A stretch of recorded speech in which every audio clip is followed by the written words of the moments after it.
بسم الله الرحمن الرحيم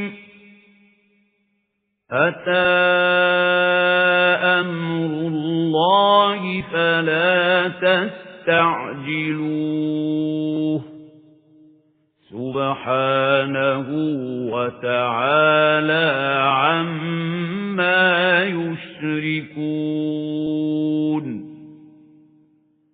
ينزل الملائكة بالروح من أمره على من يشاء من عباده أن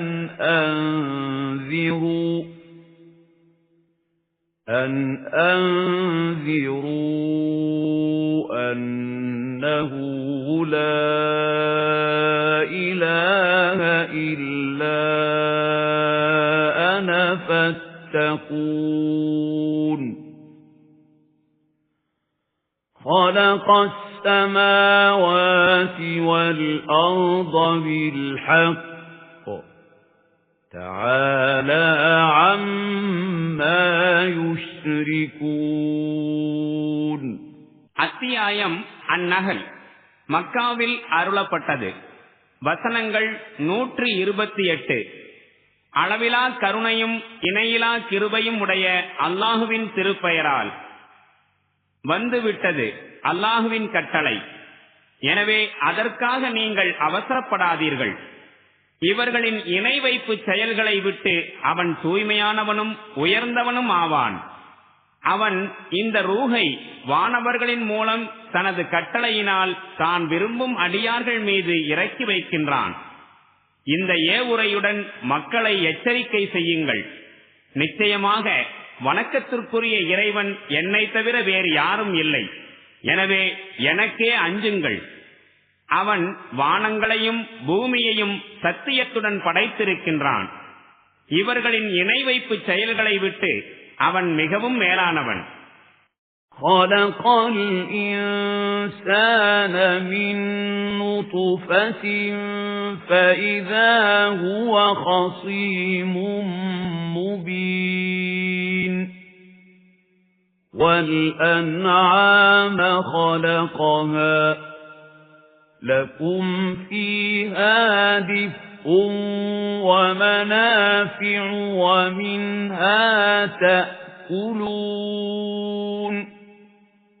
ولكم فيها جمال حين تريحون وحين تسرحون. அவன் மனிதனை ஒரு துளி விந்திலிருந்து படைத்தான். இப்போது அந்த மனிதன் இறைவனுக்கு எதிராக வெளிப்படையாக தர்க்கம் புரிபவனாகிவிட்டான். மேலும் அவன் கால்நடைகளையும் படைத்தான். அவற்றில் உங்களுக்கு உடையும் இருக்கிறது, உணவும் இருக்கிறது, இன்னும் பல பயன்களும் இருக்கின்றன. மேலும் மாலை நேரத்தில் அவற்றை நீங்கள் ஓட்டி வரும்போதும் காலை நேரத்தில் மேய்ச்சலுக்காக அவற்றை நீங்கள் ஓட்டிச் செல்லும் போதும் அவை உங்களுக்கு அழகாக காட்சியளிக்கின்றன. وَتَحْمِلُ أَثْقَالَكُمْ إِلَى بَلَدٍ لَّمْ تَكُونُوا بَالِغِيهِ إِلَّا بِشِقِّ الْأَنفُسِ إِنَّ رَبَّكُمْ لَرَءُوفٌ رَّحِيمٌ. وَالْخَيْلَ وَالْبِغَالَ وَالْحَمِيرَ لِتَرْكَبُوهَا وَزِينَةً وَيَخْلُقُ مَا لَا تَعْلَمُونَ وَعَلَى اللَّهِ قَصْدُ السَّبِيلِ وَمِنْهَا جَائِرٌ وَلَوْ شَاءَ لَهَدَاكُمْ أَجْمَعِينَ. மேலும் மிகவும் சிரமப்பட்டே தவிர உங்களால் அடைய இயலாத இடங்களுக்கெல்லாம் அவை உங்கள் சுமைகளை சுமந்து செல்கின்றன. சின்னமாக உங்கள் அதிபதி அளவிலா பரிவும் கருணையும் உடையவனாயிருக்கின்றான். மேலும் குதிரைகள், கோவேறு கழுதைகள் மற்றும் கழுதைகள் ஆகியவற்றையும் அவன் படைத்தான். அவற்றின் மீது நீங்கள் பயணம் செய்ய வேண்டும். மேலும் அவை உங்கள் வாழ்க்கையின் அலங்காரமாக இருக்க வேண்டும் என்பதற்காக. இன்னும் நீங்கள் அறிந்தே இராத பலவற்றை உங்கள் நன்மைக்காக அவன் படைக்கின்றான். மேலும் கோணலான பல வழிகள் இருக்கும் நிலையில் நேரிய வழியினை காண்பிக்கும் பொறுப்பு அல்லாஹுவின் மீதே உள்ளது. அவன் நாடியிருந்தால் உங்கள் அனைவருக்கும் நேர்வழியை காட்டியிருப்பான். هُوَ الَّذِي أَنزَلَ مِنَ السَّمَاءِ مَاءً لَكُم مِّنْهُ شَرَابٌ وَمِنْهُ شَجَرٌ فِيهِ تُسِيمُونَ يُنبِتُ لَكُم بِهِ الزَّرْعَ وَالزَّيْتُونَ وَالنَّخِيلَ وَالْأَعْنَابَ وَمِن كُلِّ الثَّمَرَاتِ إِنَّ فِي ذَلِكَ لَآيَةً لِقَوْمٍ يَتَفَكَّرُونَ. அவனே வானத்திலிருந்து உங்களுக்காக மழையை இறக்கினான். அதனை நீங்களும் நன்கு அருந்துகின்றீர்கள். மேலும் அதிலிருந்து உங்கள் கால்நடைகளை மேய்ப்பதற்காக புற்பூண்டுகளும் முளைக்கின்றன. மேலும் அந்த நீரை கொண்டு பயிர்களை முளைக்கச் செய்கின்றான். மேலும் ஜெய்தூன் மற்றும் பேரீச்சை மரங்களையும் திராட்சை கொடிகளையும் விதவிதமான கனிகளையும் உற்பத்தி செய்கின்றான். சின்னமாக சிந்திக்கும் மக்களுக்கு இவற்றில் பெரும் சான்று உள்ளது. وَسَخَّرَ لَكُمُ اللَّيْلَ وَالنَّهَارَ وَالشَّمْسَ وَالْقَمَرَ وَالنُّجُومُ مُسَخَّرَاتٌ بِأَمْرِهِ إِنَّ فِي ذَلِكَ لَآيَاتٍ لِقَوْمٍ يَعْقِلُونَ. وَمَا ذَرَأَ لَكُمْ فِي الْأَرْضِ مُخْتَلِفًا أَلْوَانُهُ إِنَّ فِي ذَلِكَ لَآيَةً لِقَوْمٍ يَذَّكَّرُونَ. மேலும் உங்கள் நலனுக்காக இரவையும் பகலையும் சூரியனையும் சந்திரனையும் கட்டுப்படுத்தி வைத்துள்ளான். நட்சத்திரங்களும் அவனுடைய கட்டளைக்கு கட்டுப்பட்டிருக்கின்றன. பகுத்தறிவை பயன்படுத்தும் மக்களுக்கு இவற்றில் பல சான்றுகள் உள்ளன.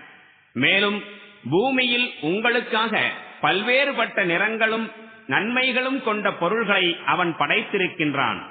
இவை அனைத்திலும் சின்னமாக படிப்பினை பெறும் மக்களுக்கு அரிய சான்று உண்டு.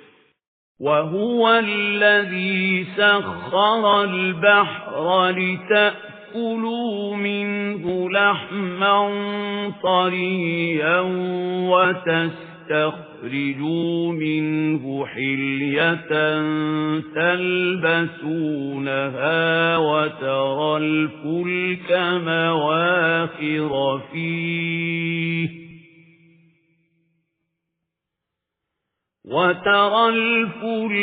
مواخر فيه ولتبتغوا من فضله ولعلكم تشكرون. அவனே உங்களுக்காக கடலை வசப்படுத்தி தந்துள்ளான். அதிலிருந்து நீங்கள் புத்தம் புதிய மாமிசத்தை புசிக்க வேண்டும் என்பதற்காகவும் நீங்கள் அணிகின்ற அழகு பொருட்களை அதிலிருந்து வெளிக்கொணர்ந்திட வேண்டும் என்பதற்காகவும். மேலும் கப்பல் கடலை பிளந்து கொண்டு செல்வதையும் நீர் காண்கின்றீர். மேலும் உங்கள் இறைவனின் அருளை நீங்கள் தேடுவதற்காகவும் அவனுக்கு நன்றி செலுத்தக்கூடியவர்களாய் நீங்கள் திகழ்வதற்காகவுமே இவையெல்லாம் இருக்கின்றன. وَأَلْقَى فِي الْأَرْضِ رَوَاسِيَ أَن تَمِيدَ بِكُمْ وَأَنْهَارًا وَسُبُلًا لَّعَلَّكُمْ تَهْتَدُونَ وَعَلَامَاتٍ وَبِالنَّجْمِ هُمْ يَهْتَدُونَ மேலும் பூமியில் மலைகளை முளைகளாக அவன் ஊன்றினான், உங்களோடு சேர்ந்து அது சாய்ந்து விடக்கூடாது என்பதற்காக. மேலும் அவனே ஆறுகளை ஓடச் செய்தான், இயற்கை பூர்வமான பாதைகளையும் அமைத்து தந்தான், நீங்கள் நேர்வழியினை பெற வேண்டும் என்பதற்காக. மேலும் பூமியில் வழிகாட்டும் அடையாளங்களையும் அமைத்தான், நட்சத்திரங்களின் வாயிலாகவும் மக்கள் நேரான வழியினை அடைந்து கொள்கின்றனர். أَفَمَن يَخْلُقُ كَمَن لَّا يَخْلُقُ أَفَلَا تَذَكَّرُونَ وَإِن تَعُدُّوا نِعْمَةَ اللَّهِ لَا تُحْصُوهَا إِنَّ اللَّهَ لَغَفُورٌ رَّحِيمٌ وَاللَّهُ يَعْلَمُ مَا تُسِرُّونَ وَمَا تُعْلِنُونَ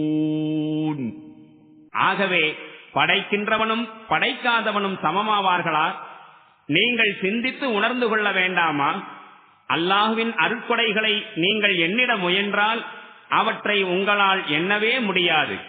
சின்னமாக அல்லாஹ் பெரிதும் மன்னிப்பவனாகவும் கருணை புரிபவனாகவும் இருக்கின்றான். நீங்கள் ரகசியமாக செய்வதையும் வெளிப்படையாய் செய்வதையும் அல்லாஹ் நன்கறிகின்றான். وَالَّذِينَ يَدْعُونَ مِن دُونِ اللَّهِ لَا يَخْلُقُونَ شَيْئًا وَهُمْ يُخْلَقُونَ أَمْوَاتٌ غَيْرُ أَحْيَاءٍ وَمَا يَشْعُرُونَ أَيَّانَ يُبْعَثُونَ மேலும் அல்லாஹுவை விட்டுவிட்டு எவர்களை தெய்வங்களாக மக்கள் அழைக்கின்றார்களோ அவர்கள் எந்த பொருளுக்கும் படைப்பாளர்கள் அல்லர், மாறாக அவர்களே படைக்கப்பட்டவர்களாவர். அவர்கள் இறந்து போனவர்களே தவிர உயிருள்ளவர்கள் அல்லர். அவர்கள் எப்போது மீண்டும் உயிர் கொடுக்கப்பட்டு எழுப்பப்படுவார்கள் என்பதையும் அறிய மாட்டார்கள். إِلَٰهُكُمْ إِلَٰهٌ وَاحِدٌ فَالَّذِينَ لَا يُؤْمِنُونَ بِالْآخِرَةِ قُلُوبُهُم مُّنكِرَةٌ وَهُم مُّسْتَكْبِرُونَ لَا جَرَمَ أَنَّ اللَّهَ يَعْلَمُ مَا يُسِرُّونَ وَمَا يُعْلِنُونَ إِنَّهُ لَا يُحِبُّ الْمُسْتَكْبِرِينَ உங்கள் இறைவன் ஒரே இறைவன்தான். ஆயினும் மறுமையை நம்பாதவர்களின் உள்ளங்கள் நிராகரிப்பின் உறைவிடமாய் உள்ளன. மேலும் அவர்கள் தற்பெருமையில் உழன்று கொண்டிருக்கிறார்கள். இவர்கள் மறைமுகமாகவும் வெளிப்படையாகவும் செய்கின்ற அனைத்து செயல்களையும் நிச்சயமாக அல்லாஹ் நன்கறிகின்றான். அகந்தை கொள்வோரை அல்லாஹ் ஒருபோதும் நேசிப்பதில்லை. وَإِذَا قِيلَ لَهُم مَّاذَا أَنزَلَ رَبُّكُمْ قَالُوا أَسَاطِيرُ الْأَوَّلِينَ لِيَحْمِلُوا أَوْزَارَهُمْ كَامِلَةً يَوْمَ الْقِيَامَةِ وَمِنْ أَوْزَارِ الَّذِينَ يُضِلُّونَهُم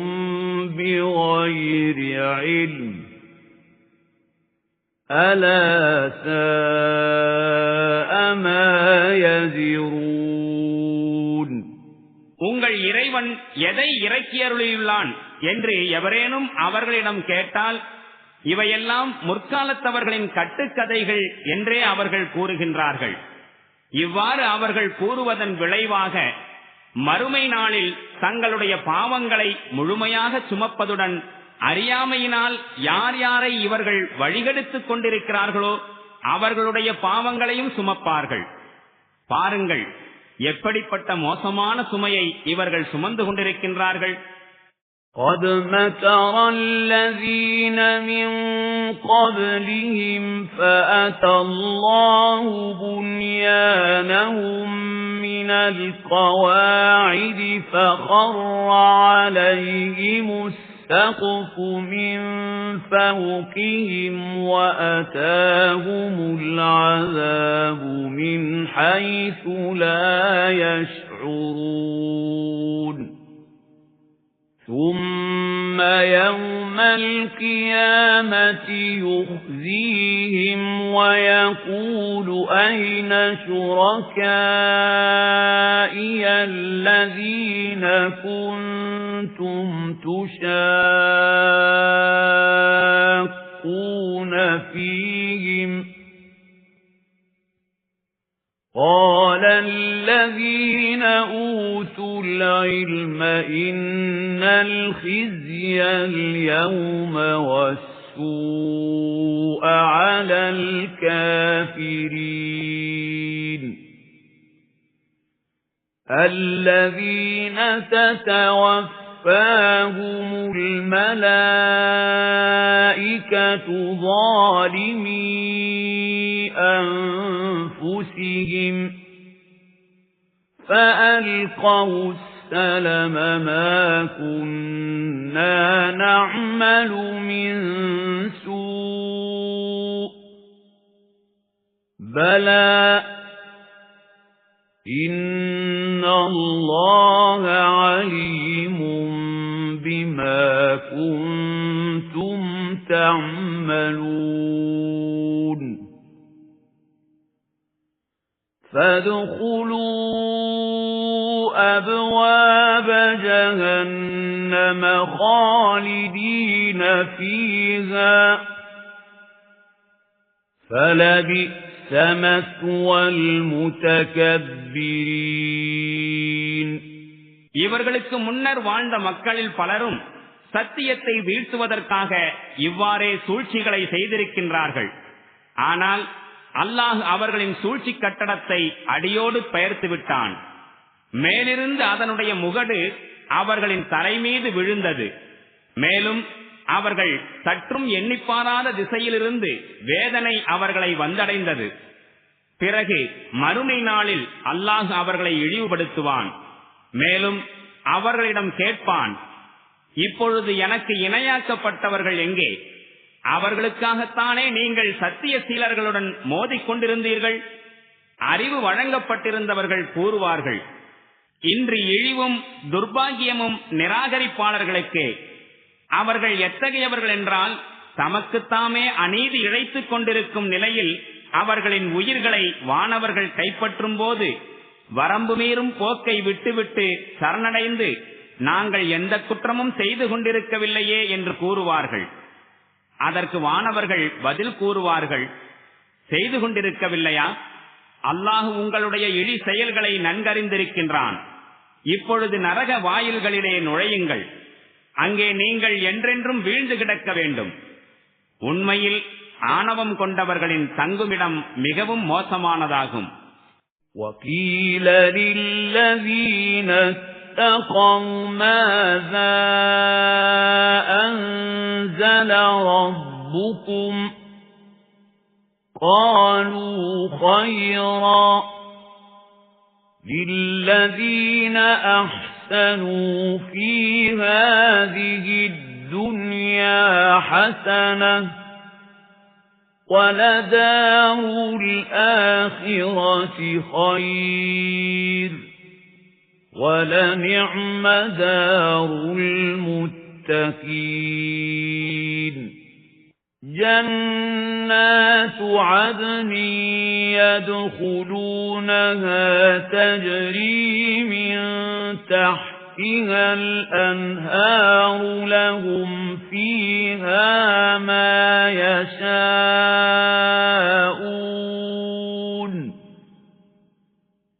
كذلك يجزي الله المتقين الذين تتوفاهم الملائكة طيبين يقولون سلام عليكم ادخلوا الجنة بما كنتم تعملون. மற்றொரு புறம் இறையச்சமுடையோரை நோக்கி வினவப்படும், உங்கள் இறைவன் இறக்கியருளியது என்ன? அதற்கு அவர்கள் மிகச்சிறந்ததை இறக்கியருளினான் என்று மறுமொழி கூறுவார்கள்.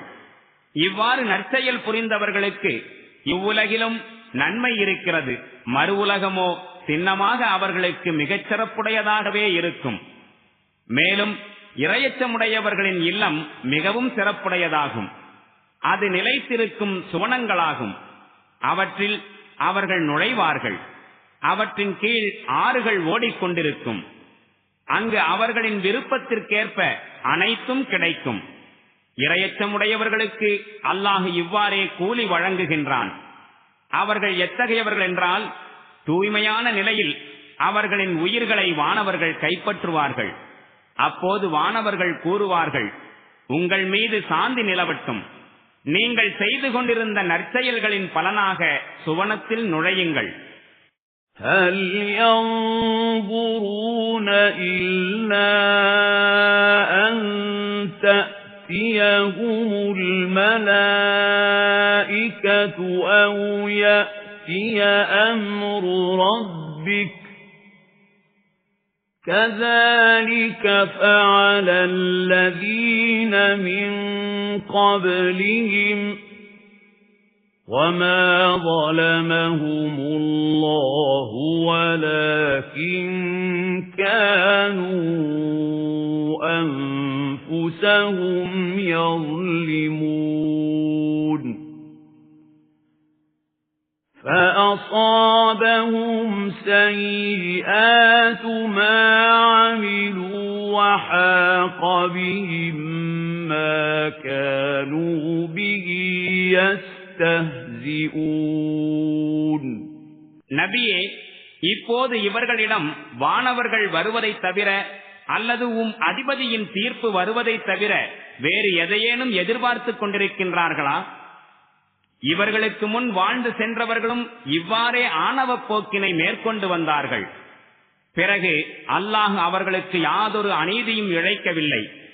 ஆனால் அவர்கள் தமக்குத்தாமே அநீதி இழைத்துக் கொண்டார்கள். எனவே அவர்களுடைய இழி செயல்களின் கேடுகள் அவர்களையே பற்றி கொண்டன. மேலும் அவர்கள் எதனை கேலி செய்து கொண்டிருந்தார்களோ அதுவே அவர்களை சூழ்ந்து கொண்டது.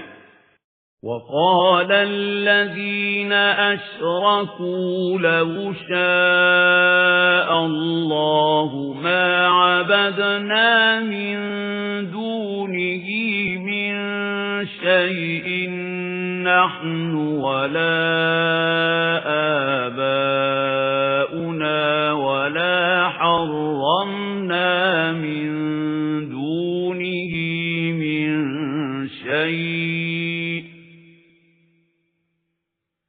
كذلك فعل الذين من قبلهم فهل على الرسل إلا البلاغ المبين ولقد بعثنا في كل أمة رسولا أن اعبدوا الله واجتنبوا الطاغوت فمنهم من هدى الله ومنهم من حقت عليه الضلالة فَسِيرُوا فِي الْأَرْضِ فَانظُرُوا كَيْفَ كَانَ عَاقِبَةُ الْمُكَذِّبِينَ إِن تَحْرِصْ عَلَى هُدَاهُمْ فَإِنَّ اللَّهَ لَا يَهْدِي مَن يُضِلُّ وَمَا لَهُم مِّن نَّاصِرِينَ. இந்த இணை வைப்பாளர்கள் கூறுகின்றார்கள், அல்லாஹ் நாடியிருந்தால் நாங்களும் எங்கள் மூதாதையர்களும் அவனை விடுத்து வேறு எதையும் வணங்கி இருக்க மாட்டோம். அவனது கட்டளையின்றி எதனையும் விலக்கப்பட்டதாய் ஆக்கியிருக்க மாட்டோம். இவர்களுக்கு முன் வாழ்ந்து சென்றவர்களும் இத்தகைய சாக்குப்போக்குகளைத்தான் கூறிக்கொண்டிருந்தார்கள். தெளிவாக எடுத்துரைப்பதை தவிர வேறு ஏதேனும் பொறுப்பு தூதர்கள் மீது உண்டா? மேலும் நாம் ஒவ்வொரு சமூகத்திற்கும் ஒரு தூதரை அனுப்பினோம். மேலும் அல்லாஹுவுக்கு அடிபணியுங்கள், இறைச்சட்ட நியதிகளுக்கு மாறு செய்யும் சாத்தானிய சக்திகளான தாகூத்துக்கு அடிபணிவதை தவிர்த்துக் கொள்ளுங்கள் என்று அவரின் வாயிலாக அனைவரையும் எச்சரித்தோம். அதன் பின்னர் அவர்களில் சிலருக்கு அல்லாஹ் நேர்வழியை அளித்தான், வேறு சிலர் மீது வழிகேடு விதிக்கப்பட்டு விட்டது. எனவே பூமியில் சுற்றித் திரிந்து பாருங்கள், பொய்யாக்கியவர்களின் கதி என்னவாயிற்று என்பதை. நபியே, அவர்கள் நேர்வழி அடைய வேண்டும் என்று நீர் எவ்வளவுதான் ஆர்வம் கொண்டாலும் சரியே, அல்லாஹ் எவரை வழி பெறச் செய்கின்றானோ அவருக்கு சின்னமாக அவன் நேர்வழியை காட்டுவதில்லை. மேலும் இத்தகையோர்க்கு யாராலும் உதவி செய்ய இயலாது. وَأَقْسَمُوا بِاللَّهِ جَهْدَ أَيْمَانِهِمْ لَا يَبْعَثُ اللَّهُ مَن يَمُوتُ بَلَى وَعْدًا عَلَيْهِ حَقًّا وَلَكِنَّ أَكْثَرَ النَّاسِ لَا يَعْلَمُونَ لِيُبَيِّنَ لَهُمُ الَّذِي يَخْتَلِفُونَ فِيهِ وَلِيَعْلَمَ الَّذِينَ كَفَرُوا أَنَّهُمْ كَانُوا كَاذِبِينَ إِنَّمَا قَوْلُنَا لِشَيْءٍ إِذَا أَرَدْنَاهُ أَن نَّقُولَ لَهُ كُن فَيَكُونُ. இவர்கள் அல்லாஹ்வின் பெயரில் அழுத்தமான சத்தியங்கள் செய்து கூறுகின்றார்கள், இறந்து விடுகின்ற எவரையும் அல்லாஹ் மீண்டும் உயிர் பெற்றெழச் செய்ய மாட்டான் என்று. ஏன் எழுப்ப மாட்டான்? இது ஒரு வாக்குறுதியாயிற்றே. இதனை நிறைவேற்றுவதை அல்லாஹ் தன் மீது கடமையாக்கியுள்ளான். ஆயினும் மக்களில் பெரும்பாலோர் அறிவதில்லை. இறந்தவர்களை மீண்டும் உயிர் பெற்றெழச் செய்வது இவர்கள் எதனை பற்றி கருத்து வேறுபாடு கொண்டிருக்கின்றார்களோ அதனை அல்லாஹ் அவர்களுக்கு தெளிவுபடுத்திவிட வேண்டும் என்பதற்காகவும், மேலும் சத்தியத்தை மறுப்பவர்கள் தாங்கள் பொய்யர்களாக இருந்ததை அறிந்து கொள்ள வேண்டும் என்பதற்காகவுமேயாகும். இவ்வாறு எழுப்புவது சாத்தியமே.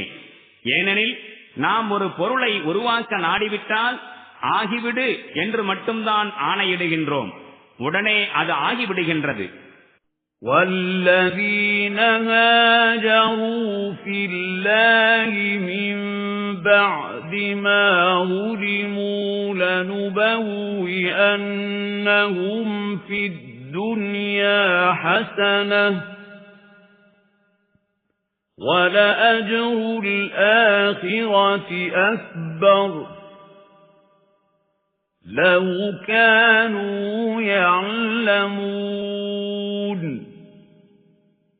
الَّذِينَ صَبَرُوا وَعَلَى رَبِّهِمْ يَتَوَكَّلُونَ. எவர்கள் கொடுமைக்கு ஆளான பிறகு அல்லாஹுவுக்காக ஹிஜ்ரத் செய்தார்களோ அவர்களுக்கு நாம் இவ்வுலகிலேயே நல்ல வசிப்பிடத்தை வழங்குவோம். மேலும் மறுமையின் கூலியோ அதைவிட மிகவும் மகத்தானதாகும். கொடுமைக்கு ஆளான அந்த மக்கள் பொறுமையை கைக்கொண்டு தம் அதிபதியை முழுமையாக சார்ந்திருக்கின்றார்கள். அவர்கள் எத்தகைய நல்ல முடிவு தங்களுக்கு காத்திருக்கின்றது என்பதை அறிந்திட வேண்டுமே. وَمَا أَرْسَلْنَا مِن قَبْلِكَ إِلَّا رِجَالًا نُوحِي إِلَيْهِمْ فَاسْأَلُوا أَهْلَ الذِّكْرِ إِن كُنتُمْ لَا تَعْلَمُونَ بِالْبَيِّنَاتِ وَالزُّبُرِ وَأَنزَلْنَا إِلَيْكَ الذِّكْرَ لِتُبَيِّنَ لِلنَّاسِ مَا نُزِّلَ إِلَيْهِمْ وَلَعَلَّهُمْ يَتَفَكَّرُونَ. நபியே, நாம் உமக்கு முன்பும் மனிதர்களையே தூதர்களாக அனுப்பி வைத்தோம். அவர்களுக்கு நம்முடைய செய்திகளை, வகியை அறிவித்துக் கொண்டிருந்தோம். எனவே நீங்கள் அறியாதவர்களாயிருந்தால் வேத அறிவு வழங்கப்பட்டவர்களிடம் கேட்டுக்கொள்ளுங்கள். முன் சென்ற அத்தூதர்களுக்கு தெளிவான சான்றுகள் மற்றும் வேதங்களை வழங்கி அவர்களை அனுப்பி வைத்திருந்தோம். மேலும் இப்பொழுது இந்நல்லுரையை உம்மீது நாம் இறக்கி அருளியிருக்கின்றோம். எதற்காகவெனில் மக்களுக்கு இறக்கி வைக்கப்பட்ட அறிவுரையை நீர் அவர்களுக்கு தெளிவாக எடுத்துரைக்க வேண்டும் என்பதற்காகவும், மேலும் அவர்களும் சுயமாக சிந்தித்துணர வேண்டும் என்பதற்காகவும். أَفَأَمِنَ الَّذِينَ مَكَرُوا السَّيِّئَاتِ أَن يَخْسِفَ اللَّهُ بِهِمُ الْأَرْضَ أَوْ يَأْتِيَهُمُ الْعَذَابُ مِنْ حَيْثُ لَا يَشْعُرُونَ أَوْ يَأْخُذَهُمْ فِي تَقَلُّبِهِمْ فَمَا هُمْ بِمُعْجِزِينَ أَوْ يَأْخُذَهُمْ عَلَى تَخَوُّفٍ فَإِنَّ رَبَّكُمْ لَرَءُوفٌ رَحِيمٌ. இனி எவர்கள் தூதரின் அழைப்புக்கு எதிராக தீய சூழ்ச்சிகளை மேற்கொண்டிருக்கின்றார்களோ அவர்கள் அல்லாஹ் தங்களை பூமி விழுங்கும்படி செய்திடுவான் அல்லது எங்கிருந்து வேதனை வரும் என்று அவர்கள் சற்றும் ஊகிக்கவில்லையோ அங்கிருந்து அல்லாஹ் தங்கள் மீது வேதனையை கொண்டு வந்து விடுவான். அல்லது அவர்கள் நடந்து திரிந்து கொண்டிருக்கும் போதே திடீரென்று அவ்வேதனை தங்களை பிடித்துவிடும். அல்லது தங்களுக்கு வரக்கூடிய துன்பத்தை பற்றி அஞ்சிக் கொண்டிருக்கும் போதே அதிலிருந்து தப்பிப்பதற்கான வழிகளை மும்முரமாய் சிந்தித்துக் கொண்டிருக்கும் நிலையிலேயே அது அவர்களை பிடித்துக் கொள்ளும் என்பன போன்ற பேரபாயங்கள் ஏற்படாது என அவர்கள் அச்சமற்று இருக்கின்றார்களா? அவன் என்ன செய்ய நாடினாலும் அவனை இயலாமைக்குள்ளாக்கும் வலிமையை அவர்கள் பெற்றிருக்கவில்லை. சின்னமாக உங்கள் அதிபதி அளவிலா பரிவும் பெரும் கிருபையும் கொண்டவனாக இருக்கின்றான். أَوَلَمْ يَرَوْا إِلَى مَا خَلَقَ اللَّهُ مِنْ شَيْءٍ يَتَفَيَّأُ ظِلَالُهُ عَنِ الْيَمِينِ وَالشَّمَائِلِ سُجَّدًا لِلَّهِ وَهُمْ دَاخِرُونَ وَلِلَّهِ يَسْجُدُ مَا فِي السَّمَاوَاتِ وَمَا فِي الْأَرْضِ مِنْ دَابَّةٍ وَالْمَلَائِكَةُ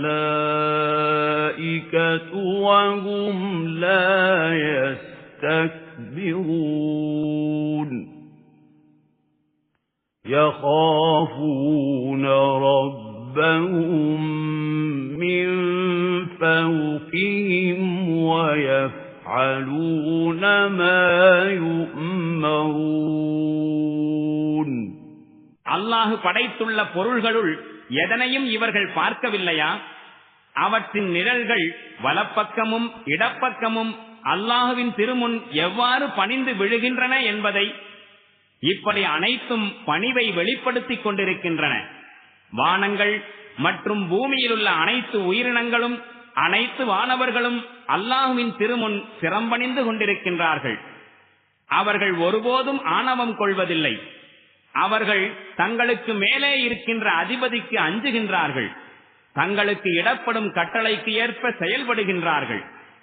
وقال الله لا تتخذوا إلهين اثنين إنما هو إله واحد فإياي فارهبون وله ما في السماوات والأرض وله الدين واصبا أفغير الله تتقون. மேலும் அல்லாஹ் கட்டளையிடுகின்றான், இரண்டு கடவுளரை ஏற்படுத்திக் கொள்ளாதீர்கள். இறைவன் ஒரே ஒருவன்தான். எனவே எனக்கு அஞ்சுங்கள். வானங்களிலும் பூமியிலும் இருப்பவை அனைத்தும் அவனுக்கே உரியவையாகும். மேலும் அவனுடைய தீன் நெறி மட்டுமே இந்த பேரண்டம் முழுவதிலும் செயல்பட்டுக் கொண்டிருக்கிறது. இவ்வாறு இருக்க அல்லாஹுவை விடுத்து மற்றவர்களுக்கு நீங்கள் அஞ்சுவீர்களா? وَمَا بِكُم مِّن نِّعْمَةٍ فَمِنَ اللَّهِ ثُمَّ إِذَا مَسَّكُمُ الضُّرُّ فَإِلَيْهِ تَجْأَرُونَ ثُمَّ إِذَا كَشَفَ الضُّرَّ عَنكُمْ إِذَا فَرِيقٌ مِّنكُم بِرَبِّهِمْ يُشْرِكُونَ لِيَكْفُرُوا بِمَا آتَيْنَاهُمْ فَتَمَتَّعُوا فَسَوْفَ تَعْلَمُونَ. மேலும் உங்களுக்கு கிடைத்துள்ள அருட்கொடைகள் எல்லாம் அல்லாஹ்விடமிருந்து வந்தவைதாம். பிறகு உங்களுக்கு ஏதேனும் கஷ்டகாலம் வந்துவிடுமாயின் நீங்களே உங்கள் முறையீடுகளை எடுத்துக்கொண்டு அவனிடமே ஓடுகின்றீர்கள். பிறகு அந்த கஷ்டகாலத்தை உங்களை விட்டு அல்லாஹ் நீக்கிவிட்டால் உடனே உங்களில் ஒரு பிரிவினர் அதை நீக்கியதற்காக செலுத்தும் நன்றியில் தம் இறைவனுடன் மற்றவர்களையும் இணையாக்கத் தொடங்குகின்றனர். அல்லாஹ் அவர்களுக்கு செய்த பேருதவிக்கு நன்றி கொள்வதற்காக. சரி, நன்கு அனுபவித்துக் கொள்ளுங்கள். விரைவில் அதன் விளைவை தெரிந்து கொள்வீர்கள். وَيَجْعَلُونَ لِمَا لَا يَعْلَمُونَ نَصِيبًا مِّمَّا رَزَقْنَاهُمْ تَاللَّهِ لَتُسْأَلُنَّ عَمَّا كُنتُمْ تَفْتَرُونَ.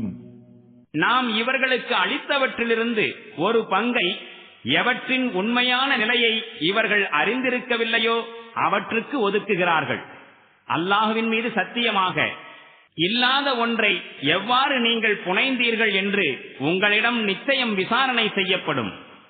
وَيَجْعَلُونَ لِلَّهِ الْبَنَاتِ سُبْحَانَهُ وَلَهُم مَّا يَشْتَهُونَ وَإِذَا بُشِّرَ أَحَدُهُم بِالْأُنثَىٰ ظَلَّ وَجْهُهُ مُسْوَدًّا وَهُوَ كَظِيمٌ يَتَوَارَىٰ مِنَ الْقَوْمِ مِن سُوءِ مَا بُشِّرَ بِهِ أَيُمْسِكُهُ عَلَىٰ هُونٍ أَمْ يَدُسُّهُ فِي التُّرَابِ أَلَا سَاءَ مَا يَحْكُمُونَ.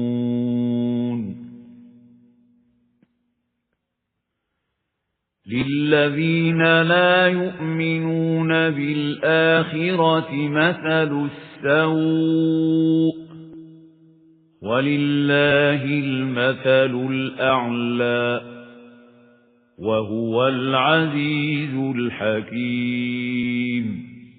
இவர்கள் அல்லாஹ்வுக்கு பெண்மக்கள் உண்டென ஏற்றிச் சொல்கின்றார்கள். அவனோ தூய்மையானவனாக இருக்கின்றான். ஆனால் அவர்களுக்கோ அவர்கள் விரும்புகின்றவை. இவர்களில் ஒருவருக்கு பெண் குழந்தை பிறந்திருப்பது பற்றி நற்செய்தி சொல்லப்பட்டால் அவரது முகத்தில் கருமை கவ்விக்கொள்கின்றது.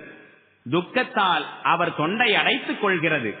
இந்த கேவலமான செய்தி கிடைத்துவிட்டதே என்பதற்காக இனி யார் முகத்திலும் விழிக்கக் கூடாது என்று மக்களை விட்டு ஒதுங்கி செல்கின்றார். அவமானப்பட்டுக் கொண்டு அப்பெண் குழந்தையை வைத்திருப்பதா அல்லது அதனை மண்ணில் புதைத்து விடுவதா என்று சிந்திக்கின்றார். பாருங்கள், இறைவனை பற்றி இவர்கள் எடுத்த முடிவு எத்துணை கெட்டது.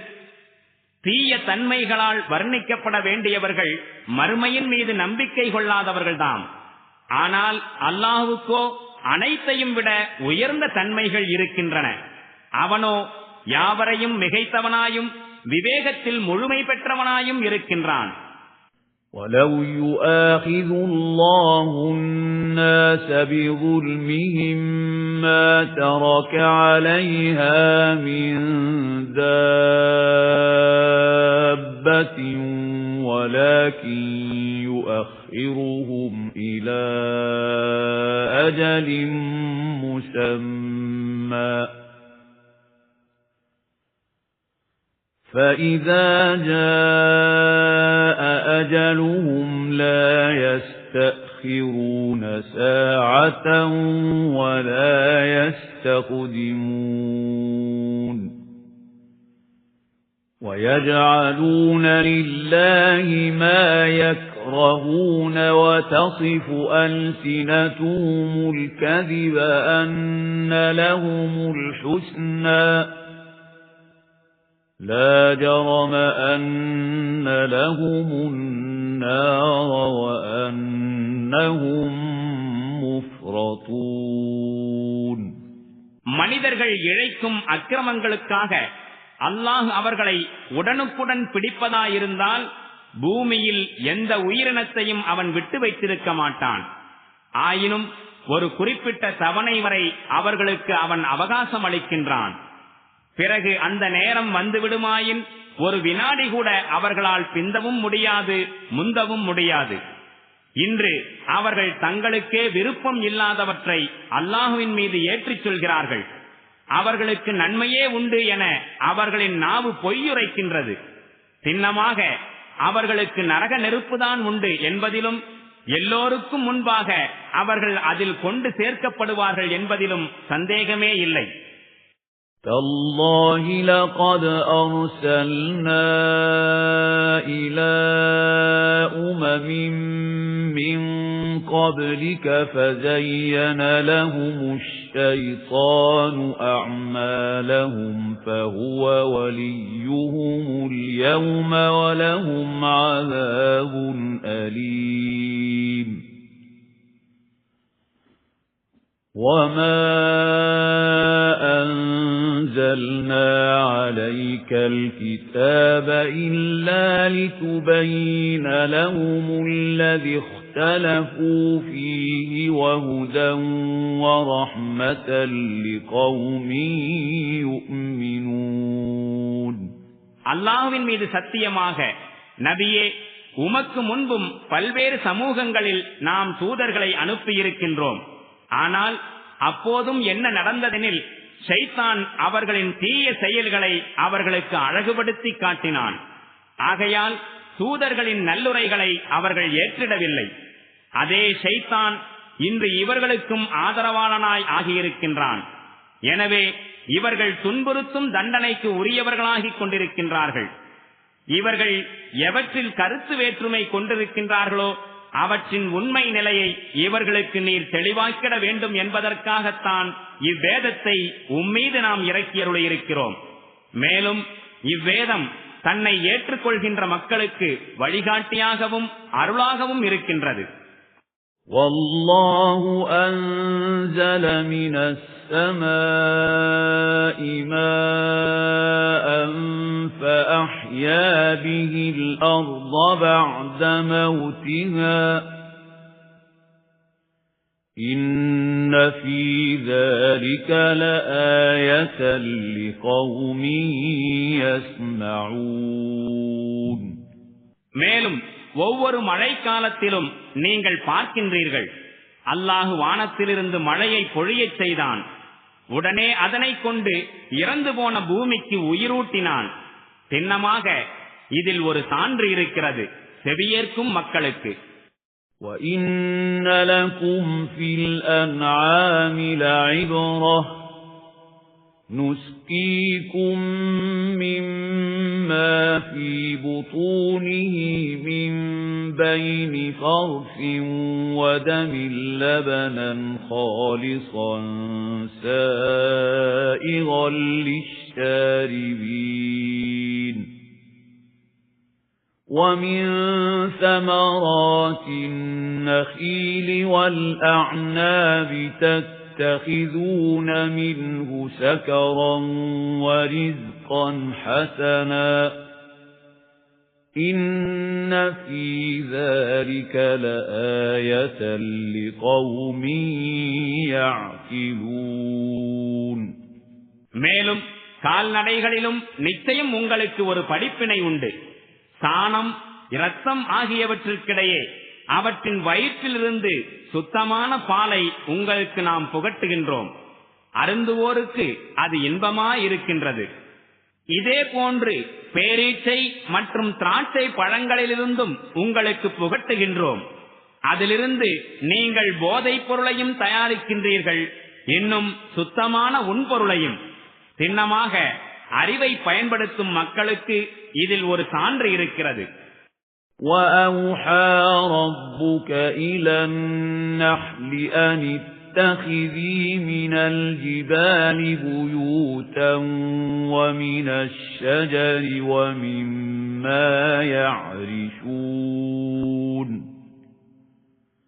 ثُمَّ كُلِي مِن كُلِّ الثَّمَرَاتِ فَاسْلُكِي سُبُلَ رَبِّكِ ذُلُلًا يَخْرُجُ مِن بُطُونِهَا شَرَابٌ مُخْتَلِفٌ أَلْوَانُهُ فِيهِ شِفَاءٌ لِّلنَّاسِ إِنَّ فِي ذَلِكَ لَآيَةً لِقَوْمٍ يَتَفَكَّرُونَ. மேலும் பாருங்கள், இறைவன் தேனீக்கு இவ்வாறு வகி அறிவித்தான். மலைகளிலும் மரங்களிலும் பந்தல்களில் படரும் கொடிகளிலும் நீ கூடுகளை கட்டிக்கொள். மேலும் பலதரப்பட்ட பழங்களிலிருந்து சாற்றை உறிஞ்சிக்கொள். உன் இறைவன் சீராக அமைத்து தந்த வழியில் சென்று கொண்டிரு. அந்த தேனீக்களின் உள்ளே இருந்து பலவிதமான நிறமுடைய ஒரு பானம் வெளிப்படுகின்றது. அதில் மக்களுக்கு நிவாரணம் இருக்கிறது. சின்னமாக சிந்திக்கக்கூடிய மக்களுக்கு இதில் ஒரு சான்று இருக்கிறது. وَاللَّهُ خَلَقَكُمْ ثُمَّ يَتَوَفَّاكُمْ وَمِنكُم مَّن يُرَدُّ إِلَى أَرْذَلِ الْعُمُرِ لِكَيْ لَا يَعْلَمَ بَعْدَ عِلْمٍ شَيْئًا إِنَّ اللَّهَ عَلِيمٌ قَدِيرٌ. மேலும் பாருங்கள், அல்லாஹ் உங்களை படைத்தான், பின்னர் உங்களை மரணமடையச் செய்கின்றான். மேலும் உங்களில் சிலர் தள்ளாத முதுமை வயது வரை கொண்டு செல்லப்படுகின்றார்கள். எல்லாவற்றையும் அறிந்த பிறகு எதையும் அறியாமல் போவதற்காக. உண்மை யாதெனில் அல்லாஹுதான் அறிவிலும் பேராற்றலிலும் முழுமையானவனாயிருக்கின்றான். وَاللَّهُ فَضَّلَ بَعْضَكُمْ عَلَى بَعْضٍ فِي الرِّزْقِ فَمَا الَّذِينَ فُضِّلُوا بِرَادِّ رِزْقِهِمْ عَلَى مَا مَلَكَتْ أَيْمَانُهُمْ فَهُمْ فِيهِ سَوَاءٌ أَفَبِنِعْمَةِ اللَّهِ يَجْحَدُونَ மேலும் பாருங்கள், அல்லாஹ் உங்களில் சிலருக்கு வேறு சிலரை விட வாழ்க்கை வசதியில் சிறப்பு அளித்துள்ளான். இத்தகைய சிறப்பு வழங்கப்பட்டவர்கள் தாமும் தம்முடைய அடிமைகளும் வாழ்க்கை வசதியில் சம பங்குடையவர்களாகும் வரையில் அதனை அவர்களுக்கு பங்கிட்டு அளிப்பதில்லையே. எனவே இவர்கள் அல்லாஹ்வின் பேருதவியை ஏற்க மறுக்கின்றனரா? வல்லாஹு ஜஅல லகும் மின் அன்ஃபுசிகும் அஸ்வாஜன் வஜஅல லகும் மின் அஸ்வாஜிகும் பனீன வஹஃபததன் வரஸககும் மினத் த்வையிபாத் أَفَبِالْبَاطِلِ يُؤْمِنُونَ وَبِنِعْمَةِ اللَّهِ هُمْ يَكْفُرُونَ وَيَعْبُدُونَ مِن دُونِ اللَّهِ مَا لَا يَمْلِكُ لَهُمْ رِزْقًا مِنَ السَّمَاوَاتِ وَالْأَرْضِ شَيْئًا وَلَا يَسْتَطِيعُونَ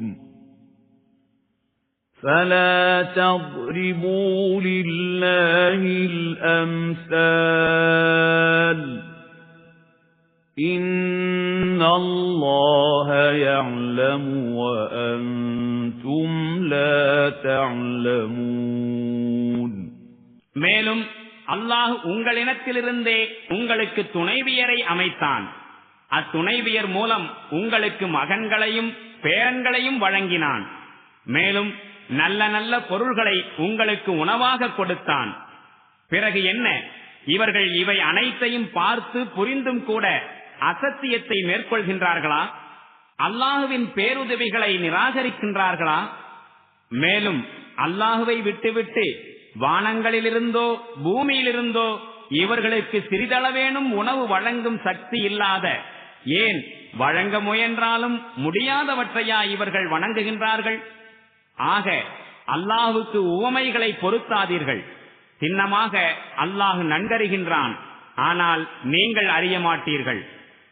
ضرب الله مثلا عبدا مملوكا لا يقدر على شيء ومن رزقناه منا رزقا حسنا فهو ينفق منه سرا وجهرا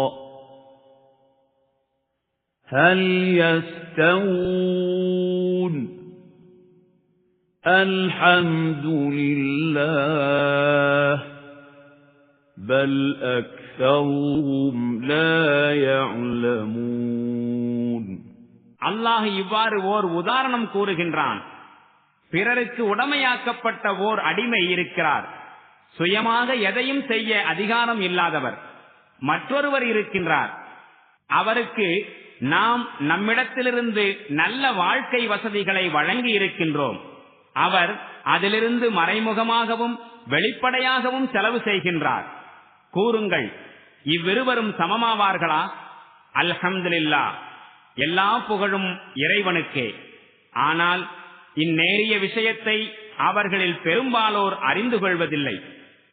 وَضَرَبَ اللَّهُ مَثَلًا رَجُلَيْنِ أَحَدُهُمَا أَبْكَمُ لَا يَقْدِرُ عَلَى شَيْءٍ وَهُوَ كَلٌّ عَلَى مَوْلَاهُ أَيْنَمَا يُوَجِّههُ لَا يَأْتِ بِخَيْرٍ هَلْ يَسْتَوِي هُوَ وَمَن يَأْمُرُ بِالْعَدْلِ وَهُوَ عَلَى صِرَاطٍ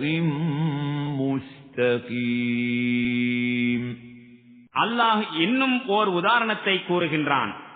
2 மனிதர்கள் இருக்கின்றனர். ஒருவர் ஊமை, எந்த வேலையும் செய்ய இயலாத அவர் தன் எஜமானருக்கு ஒரு சுமையாகவும் இருக்கின்றார். எஜமானர் அவரை எங்கு அனுப்பினாலும் எந்த பயனுள்ள வேலையையும் செய்ய மாட்டார்.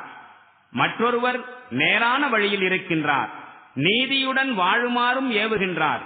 கூறுங்கள், இவ்விருவரும் சமமாவார்களா? وَلِلَّهِ غَيْبُ السَّمَاوَاتِ وَالْأَرْضِ وَمَا أَمْرُ السَّاعَةِ إِلَّا كَلَمْحِ الْبَصَرِ أَوْ هُوَ أَقْرَبُ إِنَّ اللَّهَ عَلَى كُلِّ شَيْءٍ قَدِيرٌ. மேலும் வானங்கள் மற்றும் பூமியின் மறைவான உண்மைகளை பற்றிய அறிவு அல்லாஹ்விடமே இருக்கிறது. மேலும் இறுதி நாள் நிகழ்வதற்கு அதிக நேரம் தேவையில்லை, கண் சிமிட்டும் நேரம், ஏன் அதைவிடவும் குறைந்த நேரம் போதுமானதாகும். உண்மை யாதெனில் அல்லாஹ் அனைத்தையும் செய்வதற்கு பேராற்றல் கொண்டவனாக இருக்கின்றான். وَاللَّهُ أَخْرَجَكُم مِّن بُطُونِ أُمَّهَاتِكُمْ لَا تَعْلَمُونَ شَيْئًا وَجَعَلَ لَكُمُ السَّمْعَ وَالْأَبْصَارَ وَالْأَفْئِدَةَ لَعَلَّكُمْ تَشْكُرُونَ. அல்லாஹ் உங்களை உங்கள் அன்னையரின் வயிற்றிலிருந்து வெளிக்கொணர்ந்தான், நீங்கள் ஏதும் அறியாத நிலையில். மேலும் செவிப்புலன்களையும் பார்வை புலன்களையும் சிந்திக்கும் இதயங்களையும் உங்களுக்கு வழங்கினான், நீங்கள் நன்றி செலுத்தக்கூடியவர்களாய் திகழ வேண்டும் என்பதற்காக. أَلَمْ يَرَوْا إِلَى الطَّيْرِ مُسَخَّرَاتٍ فِي جَوِّ السَّمَاءِ مَا يُمْسِكُهُنَّ إِلَّا اللَّهُ إِنَّ فِي ذَلِكَ لَآيَاتٍ لِقَوْمٍ يُؤْمِنُونَ. இவர்கள் பறவைகளை கவனித்ததில்லையா? அவை விண்வெளியில் எவ்வாறு கட்டுப்படுத்தப்பட்டிருக்கின்றன? அல்லாஹுவை தவிர அவற்றை தாங்கிக் கொண்டிருப்பவன் வேறு யார்? நம்பிக்கை கொள்ளும் மக்களுக்கு சின்னமாக இதில் பல சான்றுகள் உள்ளன. وَاللَّهُ جَعَلَ لَكُم مِّن بُيُوتِكُمْ سَكَنًا وَجَعَلَ لَكُم مِّن جُلُودِ الْأَنْعَامِ بُيُوتًا تَسْتَخِفُّونَهَا يَوْمَ ظَعْنِكُمْ وَيَوْمَ إِقَامَتِكُمْ وَجَعَلَ لَكُم مِّن جُلُودِ الْأَنْعَامِ بُيُوتًا تَسْتَخِفُّونَهَا يَوْمَ ظَعْنِكُمْ وَيَوْمَ إِقَامَتِكُمْ وَمِنْ أَصْوَافِهَا وَأَوْبَارِهَا وَأَشْعَارِهَا أَثَاثًا وَمِنْ أَصْوَافِهَا وَأَوْبَارِهَا وَأَشْعَارِهَا أَثَاثًا وَمَتَاعًا إِلَى حِينٍ. மேலும் அல்லாஹ் உங்களுக்காக உங்கள் வீடுகளை அமைதியளிக்கும் இடங்களாக ஆக்கினான். மேலும் கால்நடைகளின் தோள்களின் மூலம் உங்களுக்கு எத்தகைய வீடுகளை உருவாக்கினான் என்றால், நீங்கள் பயணம் செல்லும் போதும் அல்லது தங்கிவிடும் போதும் அவற்றை லேசாக காண்கிறீர்கள். மேலும் கால்நடைகளின் குருமென் மயிர், முடி, ரோமம் ஆகியவற்றின் மூலம் அணிவதற்கும் வீட்டு உபயோகத்திற்கும் உரிய ஏராளமான பொருள்களை அவன் படைத்தான். வாழ்வின் ஒரு குறிப்பிட்ட காலம் வரை அவை உங்களுக்கு பயன்படுகின்றன. وَاللَّهُ جَعَلَ لَكُم مِّمَّا خَلَقَ ظِلَالًا وَجَعَلَ لَكُم مِّنَ الْجِبَالِ أَكْنَانًا وَجَعَلَ لَكُمْ سَرَابِيلَ تَقِيكُمُ الْحَرَّ وَسَرَابِيلَ تَقِيكُم بَأْسَكُمْ كذلك يتم نعمته عليكم لعلكم تسلمون فإن تولوا فإنما عليك البلاغ المبين يعرفون نعمة الله ثم ينكرونها وأكثرهم الكافرون மேலும் அல்லாஹ் தான் படைத்துள்ள பொருள்களின் மூலம் உங்களுக்காக நிழல்களை அமைத்து தந்தான். மலைகளில் உங்களுக்காக புகலிடங்களை அமைத்தான். வெப்பத்திலிருந்து உங்களை பாதுகாக்கும் ஆடைகளையும் நீங்கள் போர் புரியும் போது உங்களை பாதுகாக்கும் கவச ஆடைகளையும் உங்களுக்கு வழங்கினான். இவ்வாறு தன் அருட்படைகளை உங்கள் மீது நிறைவு செய்கின்றான். இதனால் நீங்கள் கட்டளைக்கு கீழ்ப்படிந்தவர்களாய் திகழக்கூடும். இனி இவர்கள் புறக்கணித்தால் நபியே, சத்தியத்தை இவர்களுக்கு தெளிவாக எடுத்துரைப்பதை தவிர உம்மீது வேறெந்த பொறுப்பும் இல்லை. இவர்கள் அல்லாஹ்வின் அருட்கொடைகளை புரிந்து கொள்கின்றார்கள், பிறகு அவற்றை மறுக்கின்றார்கள். மேலும் இவர்களில் பெரும்பாலோர் சத்தியத்தை ஏற்க தயாராயில்லை. وَيَوْمَ نَبْعَثُ مِنْ كُلِّ أُمَّةٍ شَهِيدًا ثُمَّ لَا يُؤْذَنُ لِلَّذِينَ كَفَرُوا وَلَا هُمْ يُسْتَعْتَبُونَ وَإِذَا رَأَى الَّذِينَ ظَلَمُوا الْعَذَابَ فَلَا يُخَفَّفُ عَنْهُمْ وَلَا هُمْ يُنظَرُونَ وَإِذَا رَأَى الَّذِينَ أَشْرَكُوا شُرَكَاءَهُمْ قَالُوا رَبَّنَا هَؤُلَاءِ شُرَكَاؤُنَا الَّذِينَ كُنَّا نَدْعُو مِن دُونِكَ فَأَلْقَوْا إِلَيْهِمُ الْقَوْلَ إِنَّكُمْ لَكَاذِبُونَ மறுமை நாளில் என்ன நடக்கும் என்பது பற்றி அவர்கள் சிந்தித்திருக்கின்றார்களா? அந்நாளில் நாம் ஒவ்வொரு சமூகத்தாரிலிருந்தும் ஒரு சாட்சியாளரை எழுப்பிக் கொண்டு வருவோம். பிறகு தம் வாதங்களை சமர்ப்பிக்க நிராகரிப்பாளர்களுக்கு அனுமதி அளிக்கப்படவும் மாட்டாது. இறைவனிடம் மன்னிப்பு கோரி அவனிடம் மீளும்படி அவர்களிடம் கோரப்படவும் மாட்டாது. அநீதி இழைத்தவர்கள் வேதனையை கண்கூடாக கண்டுகொண்ட பிறகு அவர்களை விட்டு வேதனை கொஞ்சமும் குறைக்கப்பட மாட்டாது. ஒரு வினாடி கூட அவர்கள் தாமதப்படுத்தப்படவும் மாட்டார்கள். மேலும் உலகில் இறைவனுக்கு இணை வைத்துக் கொண்டிருந்தவர்கள் தங்களுடைய போலி கடவுள்களை காணும் போது, எங்கள் இறைவனே, நாங்கள் உன்னை விட்டு எவர்களை அழைத்து இறைஞ்சிக் கொண்டிருந்தோமோ அந்த கடவுள்கள் இவர்கள்தாம் என்று கூறுவார்கள்.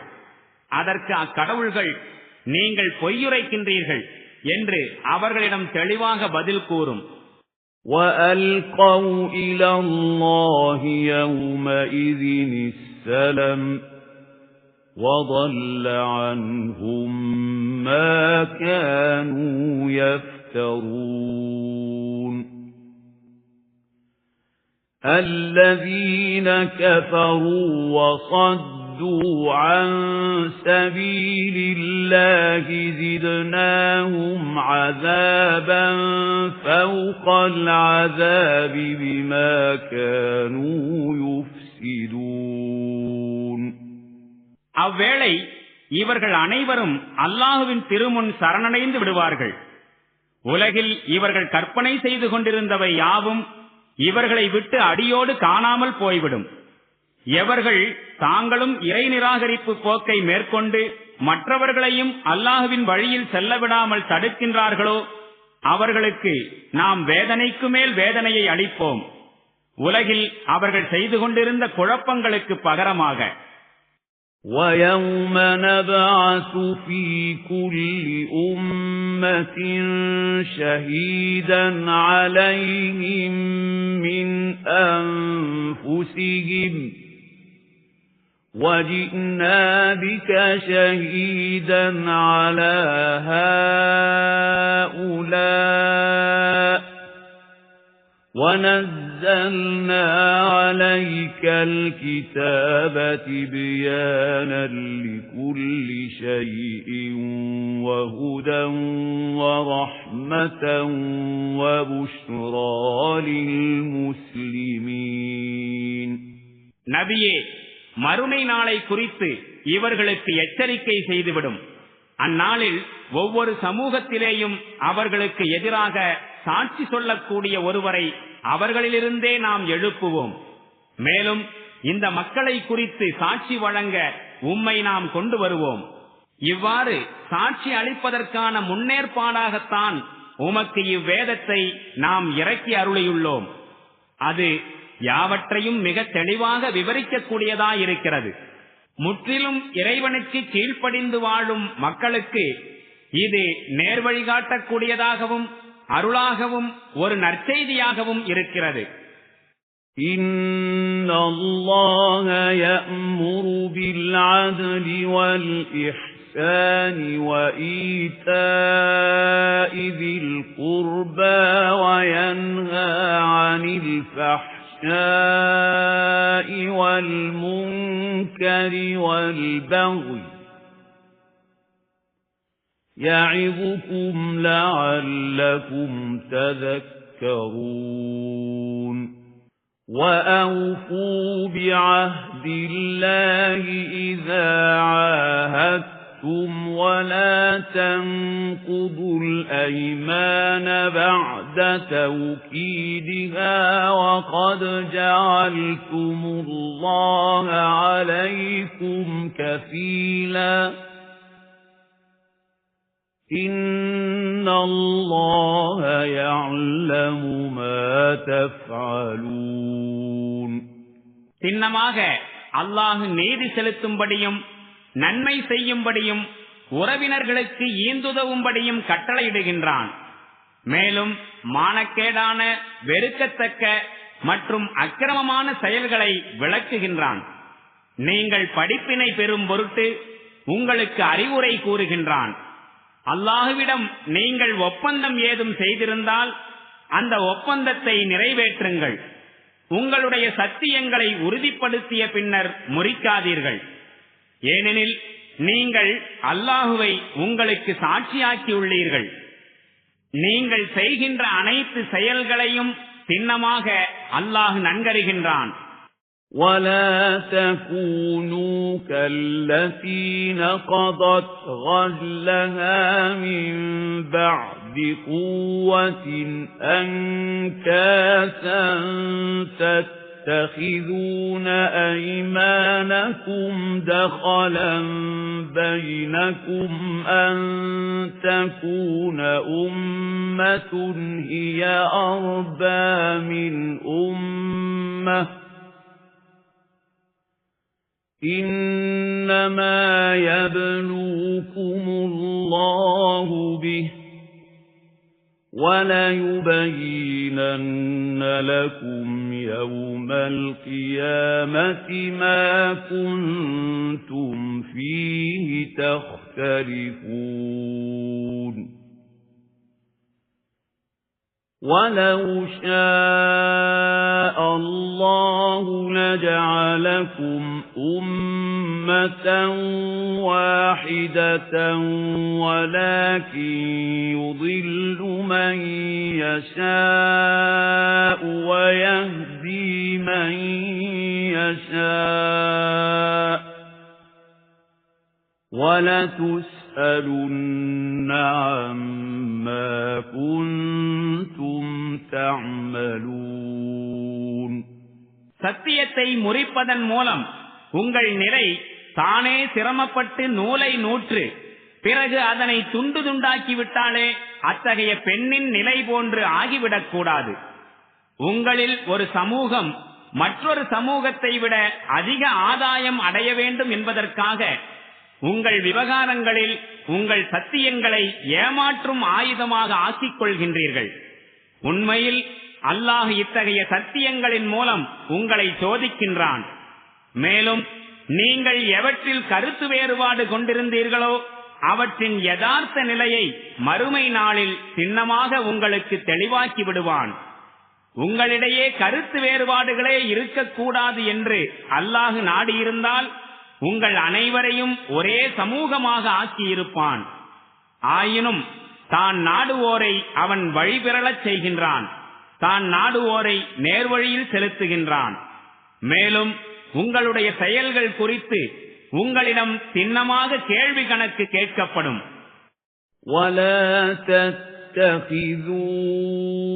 أيمانكم دخلا بينكم فتزل قدم بعد ثبوتها وتذوقوا السوء بما صددتم عن سبيل الله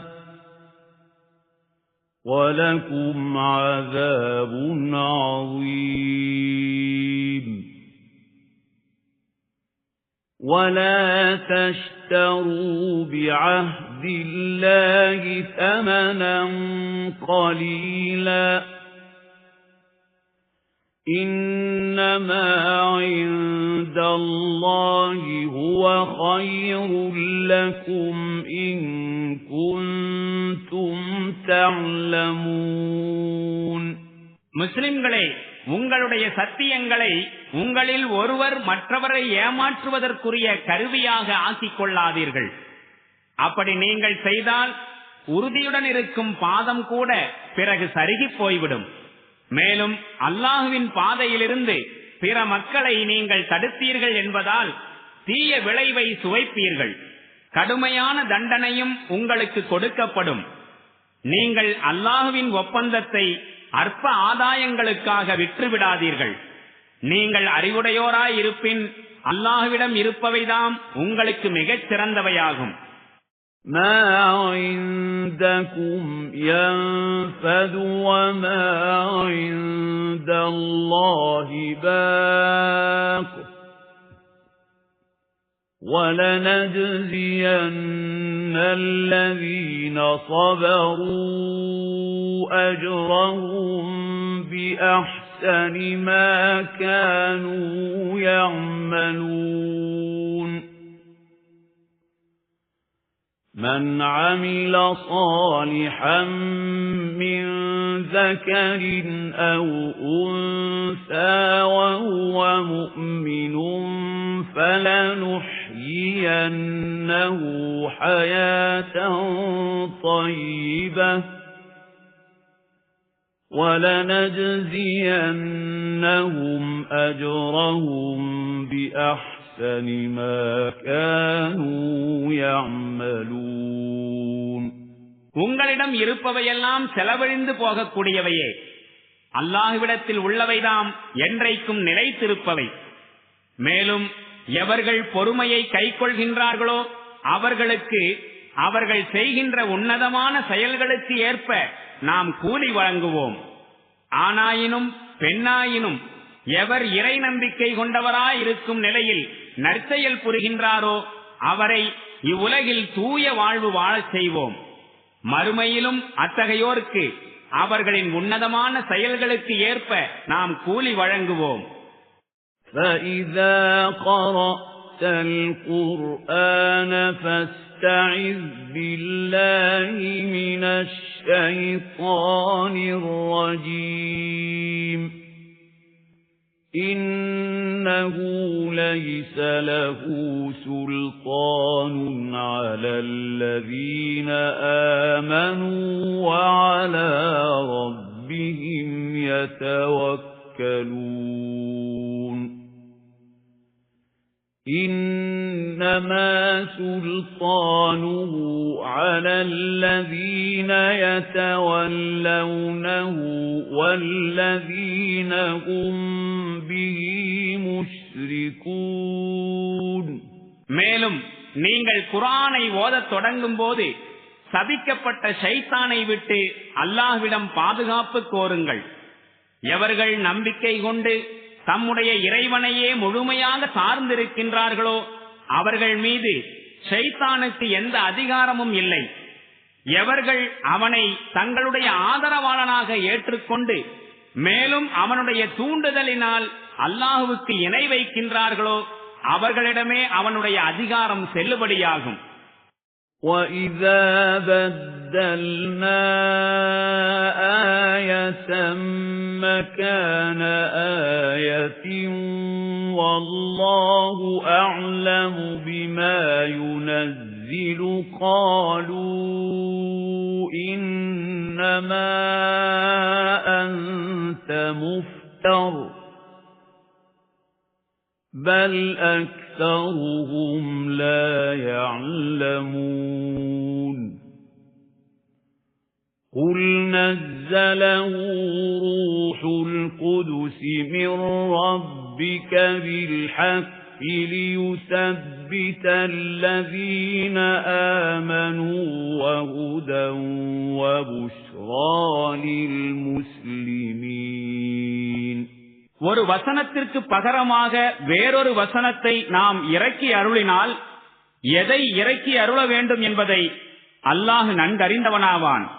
அப்போது இந்த மக்கள் இந்த குர்ஆனை நீர்தான் புனைந்துரைக்கின்றீர் என்று கூறுகின்றார்கள். உண்மை யாதெனில் அவர்களில் பெரும்பாலோர் அறியாதவர்களாக இருக்கின்றார்கள். இவர்களிடம் கூறுவீராக, என் இறைவனிடமிருந்து ரூஹுல் குதுஸ் எனும் ஜிப்ரீல் முற்றிலும் சரியாக இதனை சிறுக சிறுக இறக்கி வைத்தார். இறை நம்பிக்கை கொண்டவர்களின் நம்பிக்கையை இது உறுதிப்படுத்த வேண்டும். மேலும் இறை கட்டளைக்கு கீழ்ப்படிந்து நடப்பவர்களுக்கு அவர்களின் வாழ்க்கை விவகாரங்களில் நேர்வழி காட்டவும் வேண்டும். மேலும் வெற்றி நற்பேறு பற்றி நற்செய்தி அறிவிக்கவும் வேண்டும் என்பதற்காக. وَلَقَدْ نَعْلَمُ أَنَّهُمْ يَقُولُونَ إِنَّمَا يُعَلِّمُهُ بَشَرٌ لِسَانُ الَّذِي يُلْحِدُونَ إِلَيْهِ أَعْجَمِيٌّ وَهَذَا لِسَانٌ عَرَبِيٌّ مُبِينٌ. إِنَّ الَّذِينَ لَا يُؤْمِنُونَ بِآيَاتِ اللَّهِ لَا يَهْدِيهِمُ اللَّهُ وَلَهُمْ عَذَابٌ أَلِيمٌ. إِنَّمَا يَفْتَرِي الْكَذِبَ الَّذِينَ لَا يُؤْمِنُونَ بِآيَاتِ اللَّهِ وَأُولَئِكَ هُمُ الْكَاذِبُونَ. மேலும் ஒரு மனிதரே இதனை அவருக்கு கற்றுக் கொடுக்கின்றார் என்று இவர்கள் உம்மை பற்றி கூறுவதை சின்னமாக நாம் அறிவோம். ஆனால் உண்மையில் இவர்கள் சுட்டிக்காட்டுகின்ற மனிதருடைய மொழி வேற்று மொழி. இதுவோ தெளிவான அரபி மொழியாகும். உண்மை யாதெனில் எவர்கள் அல்லாஹ்வின் வசனங்களை ஏற்றுக்கொள்வதில்லையோ அவர்களுக்கு நேரிய வழியை அடையும் பேற்றினை அல்லாஹ் ஒருபோதும் வழங்குவதில்லை. மேலும் அத்தகையோருக்கு துன்புறுத்தும் வேதனைதான் இருக்கிறது. நபியாக இருப்பவர் பொய்யுரைகளை புனைந்துரைக்க மாட்டார். மாறாக அல்லாஹ்வின் வசனங்களை ஏற்றுக்கொள்ளாதவர்கள்தாம் பொய்யை புனைந்துரைப்பார்கள். உண்மை யாதெனில் அவர்களே பொய்யர்களாவர். مَنْ كَفَرَ بِاللَّهِ مِنْ بَعْدِ إِيمَانِهِ إِلَّا مَنْ أُكْرِهَ وَقَلْبُهُ مُطْمَئِنٌّ بِالْإِيمَانِ وَلَكِنْ مَنْ شَرَحَ بِالْكُفْرِ صَدْرًا ولكن من شرح شرح بالكفر صدرا فعليهم غضب من الله ولهم عذاب عظيم ذلك بأنه مستحب الحياة الدنيا على الآخرة وأن الله لا يهدي القوم الكافرين أولئك الذين طبع الله على قلوبهم وسمعهم وأبصارهم وأولئك هم الغافلون لا جرم أنهم في الآخرة هم الخاسرون எவரேனும் இறை நம்பிக்கை கொண்ட பிறகு கட்டாயத்திற்குள்ளாகி அவருடைய உள்ளம் இறைவனை ஏற்றுக்கொள்வதில் நிம்மதியுடன் இருக்கும் நிலையில் நிராகரித்தாரானால் அவர் மீது குற்றமில்லை. ஆனால் எவர் மன நிறைவுடன் நிராகரிப்பை ஏற்றுக்கொள்கின்றாரோ அவர் மீது அல்லாஹ்வின் கோபம் உண்டாகும். இத்தகையவர்களுக்கு மாபெரும் வேதனையும் இருக்கிறது. இதற்கு காரணம் இவர்கள் மறுமையை விட உலக வாழ்க்கையை அதிகம் நேசித்தார்கள் என்பதுதான். மேலும் அல்லாஹுவின் நியதி என்னவெனில் நன்றி கொள்ளும் மக்களுக்கு சின்னமாக அல்லாஹ் நேர்வழி காட்டுவதில்லை. இவர்கள் எத்தகையவர்கள் எனில் இவர்களின் இதயங்கள், செவிகள் மற்றும் கண்கள் மீது அல்லாஹ் முத்திரையிட்டு விட்டான். மேலும் இவர்கள் மெய்மறதியில் ஆழ்ந்திருக்கின்றார்கள். சின்னமாக மறுமையில் இவர்களே இழப்புக்குரியவர்களாவர். ثُمَّ إِنَّ رَبَّكَ لِلَّذِينَ هَاجَرُوا مِن بَعْدِ مَا فُتِنُوا ثُمَّ جَاهَدُوا وَصَبَرُوا إِنَّ رَبَّكَ مِن بَعْدِهَا لَغَفُورٌ رَّحِيمٌ يَوْمَ تَأْتِي كُلُّ نَفْسٍ تُجَادِلُ عَن نَّفْسِهَا وَتُوَفَّى كُلُّ نَفْسٍ مَّا عَمِلَتْ وَهُمْ لَا يُظْلَمُونَ ஆனால் எவர்கள் இறை நம்பிக்கை கொண்ட காரணத்தால் துன்புறுத்தப்பட்ட போது வீடு வாசல்களை துறந்து ஹிஜ்ரத் செய்தார்களோ, மேலும் இறை வழியில் துன்பங்களை சகித்தார்களோ, மேலும் பொறுமையை கடைபிடித்தார்களோ, அவர்களை சின்னமாக இறைவன் பெரிதும் மன்னிப்பவனாகவும் பெருங்கருணை புரிபவனாகவும் இருக்கின்றான்.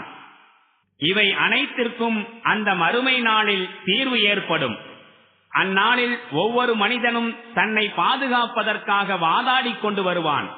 மேலும் ஒவ்வொருவருக்கும் அவரவர் செய்த செயல்களுக்கான கூலி முழுமையாக கொடுக்கப்படும். மேலும் அவர்களில் யாருக்கும் இம்மியளவும் அநீதி இழைக்கப்பட மாட்டாது. وَضَرَبَ اللَّهُ مَثَلًا قَرْيَةً كَانَتْ آمِنَةً مُطْمَئِنَّةً يَأْتِيهَا رِزْقُهَا رَغَدًا مِنْ كُلِّ مَكَانٍ فَكَفَرَتْ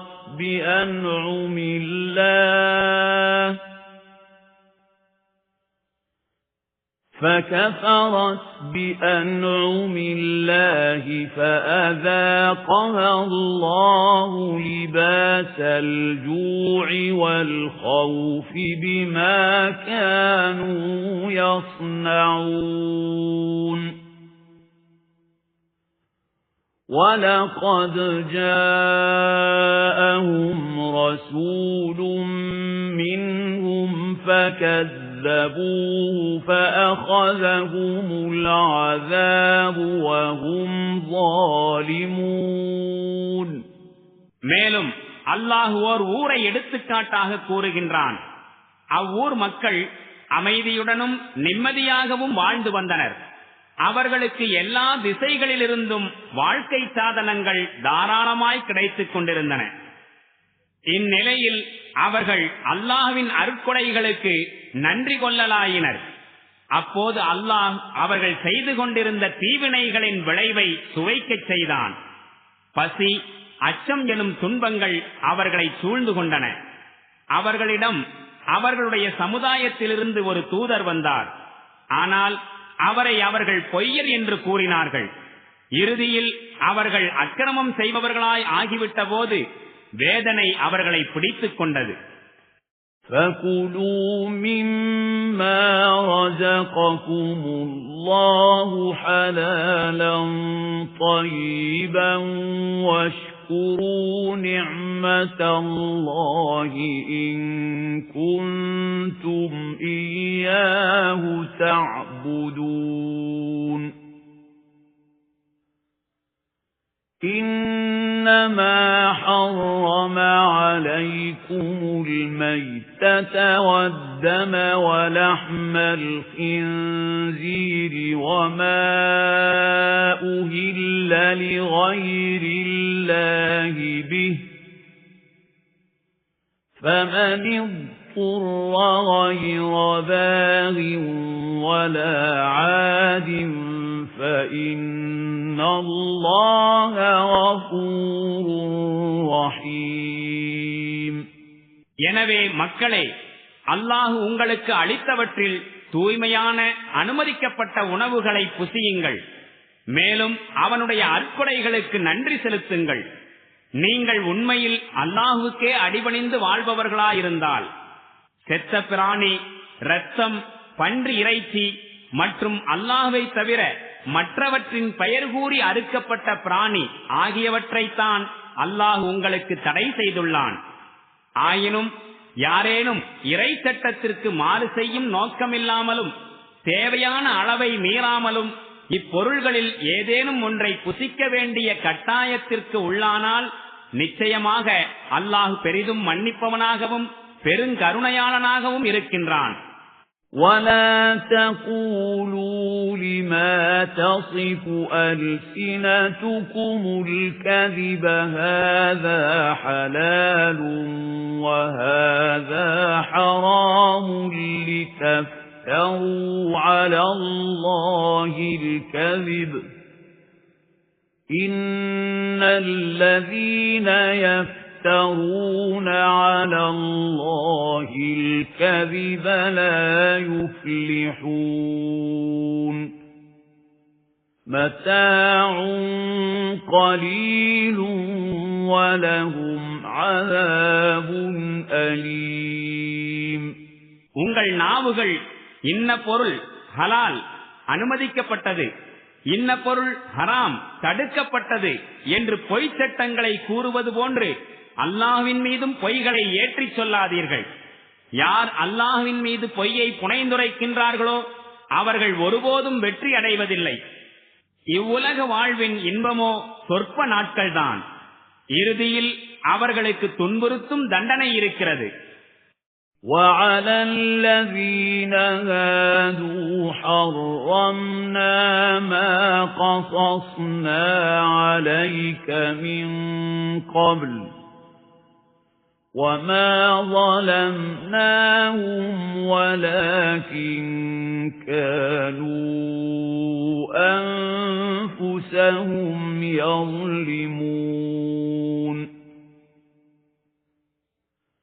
ثُمَّ إِنَّ رَبَّكَ لِلَّذِينَ عَمِلُوا السُّوءَ بِجَهَالَةٍ ثُمَّ تَابُوا مِنْ بَعْدِ